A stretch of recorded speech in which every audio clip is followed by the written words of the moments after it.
talk a little bit about red flags because, this is another thing. Like, why do we women always think that we're going to be the one that changes the guy? I don't know. It's crazy. It's crazy. I mean, you can blame it on art and rom-coms and all of that.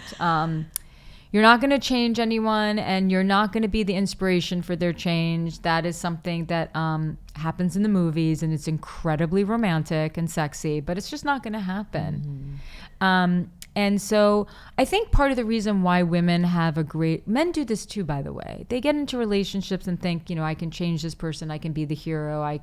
So it's not just women. But I do think that why we see it maybe more frequently in women is because we value connection and love so much. We value relationships so highly, almost to the point where it doesn't serve us, because we'll do anything for a relationship to sustain itself, even if it's very much the wrong relationship.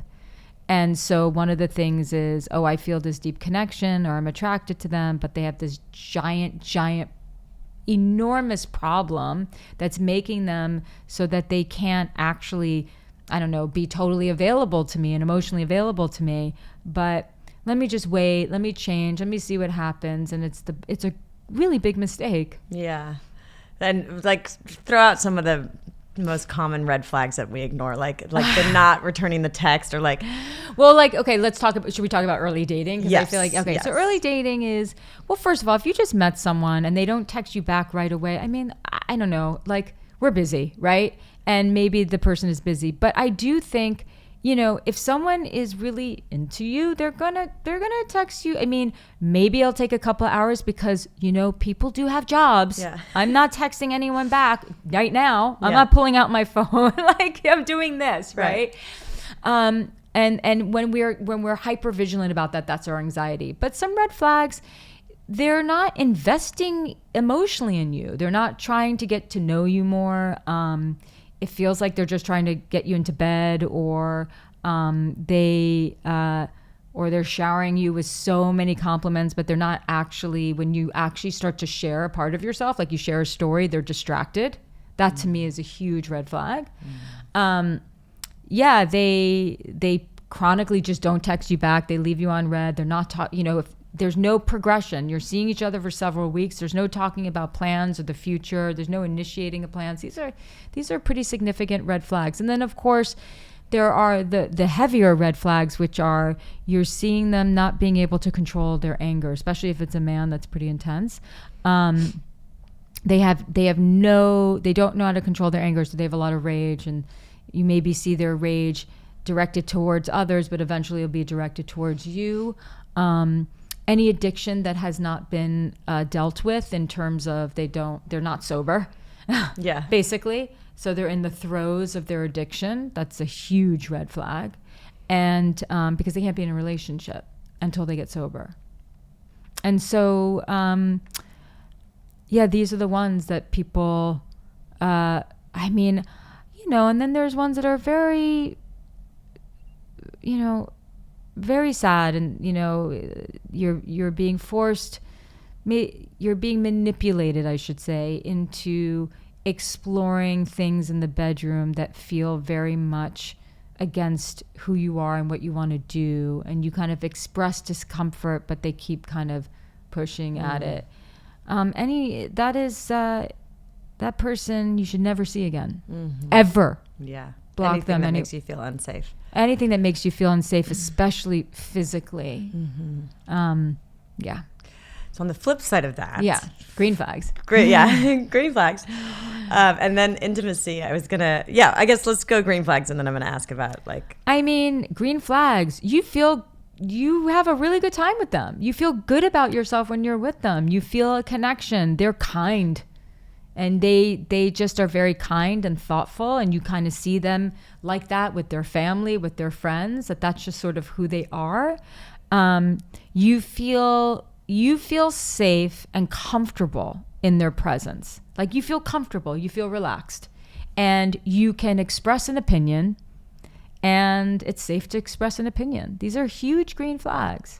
But what, sometimes, like the nice guy syndrome, it's like, and you give a couple examples in the book where nice is not kind. Yeah. Or it's like, okay, he's so kind and he's so into me and he's so like present, like all these things that we say we want, and then we're in it and we're like, there's not enough edge, there's not enough excitement, there's not enough chemistry. Like, I know. I want to slap myself. I know. Well, there's a couple of things here. One thing could be that woman is not actually ready to be treated well and is overvaluing things that she thinks gives a man edge, when really it's not giving him edge. It's really the things that she's attracted to are the things that are making him highly dysfunctional. Mm-hmm. Or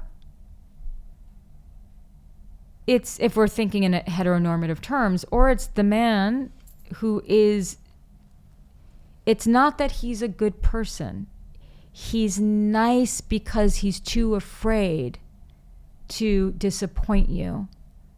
And then when you're in a relationship with him and you really tick him off, that's when all his rage comes up. Mm. So women aren't really attracted to, we want to know that someone has a sense of self and has boundaries. And I think that if we can reframe edge to someone who isn't going to let us, to bring back the word bitch, that someone's not going to let us mistreat them. Mm-hmm. So I think the turnoff would be, oh, he's so nice, he's so nice. I feel like I could be mean to him and he would allow it. Mm-hmm. And that doesn't actually make us feel safe. Mm-hmm. Because some boundaries make us feel safe, which is, you know what? Like, I choose you, but I don't choose you because I'm desperate, which means that I could actually walk away from you a lot easier once I become a little less desperate. I choose you because I really want you. Mm-hmm. And I could have someone else, but no, I want you. And that feels really good. Yeah. Generosity is a huge green flag. Yes. Huge generosity of spirit. Someone who's kind and generous speaks to someone being a good person fundamentally. The nice guy syndrome that I talk about is the pleaser. You're doing that because you want to be good enough. It's not genuine. Right. Yeah. And then there's like the love bombing, like front loading generosity, where you're just trying to manipulate them into. Yes. And when I speak about generosity, I'm not just talking about generosity of pocket. I'm talking about generosity of spirit. Like you actually, you care, and you're not just with you. Like that's actually who you are. Because we don't know who a person is until we see them in their environment. So their friends, their family, how they interact with the world. So how they are with you in your little bubble, you're not going to really get to know each other. So when I speak of generous, this is not just someone who's like, let me give her a bunch of gifts so that I can impress her. This is who I am. Mm-hmm. This is how I operate in the world. And that to me is an extraordinary trait. Mm-hmm. And yeah, I mean, you got to run towards that in someone for sure.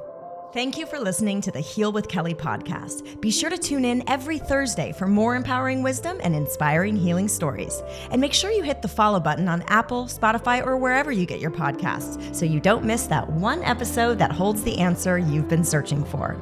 Oh, and if you found this episode inspiring, please rate, review, and share Heal with Kelly so that we can grow our audience and reach more people. We truly appreciate it. Lots of love.